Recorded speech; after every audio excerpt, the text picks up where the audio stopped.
আমরা মাঝে মাঝে সোশ্যাল মিডিয়ায় দেখি সত্য ঘটনাকে মিথ্যা বলে চালিয়ে দেওয়ার জন্য মানুষ বিভিন্ন পথ অবলম্বন করে।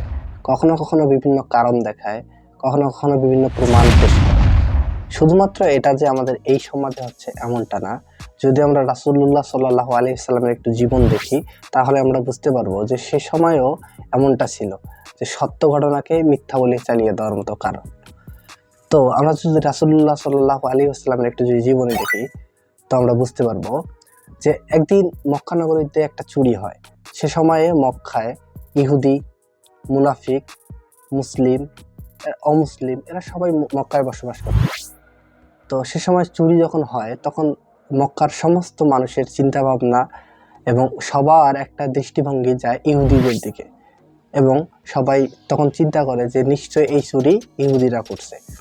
এমত অবস্থায় রাসূলুল্লাহ সাল্লাল্লাহু আলাইহি সাল্লাম নিজেও তিনি ইহুদির দিকে তার তীরটা ছুঁড়ে, এবং তিনিও মনে করে যে নিশ্চয়ই ইহুদিরা এই কাজ করছে।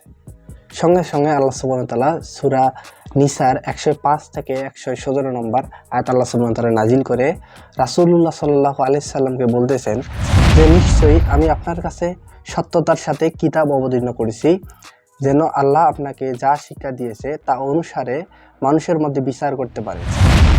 কিছুতেই বিশ্বাস ভঙ্গকারীদের ব্যাপারে তর্কে জড়াবেন না। আল্লাহর কাছে ক্ষমা চান, তিনি ক্ষমাশীল ও দয়ালু। যারা নিজেদের প্রতারিত করে, কিছুতেই তাদের পক্ষ নিয়ে বিবাদে জড়াবেন না। নিশ্চয়ই আল্লাহ বিশ্বাস ভঙ্গকারী পাপীদেরকে পছন্দ করে না। এটা সূরা নিসার 5 থেকে 17 নম্বর আয়াত যদি আপনি দেখেন তাহলে বুঝতে পারবেন।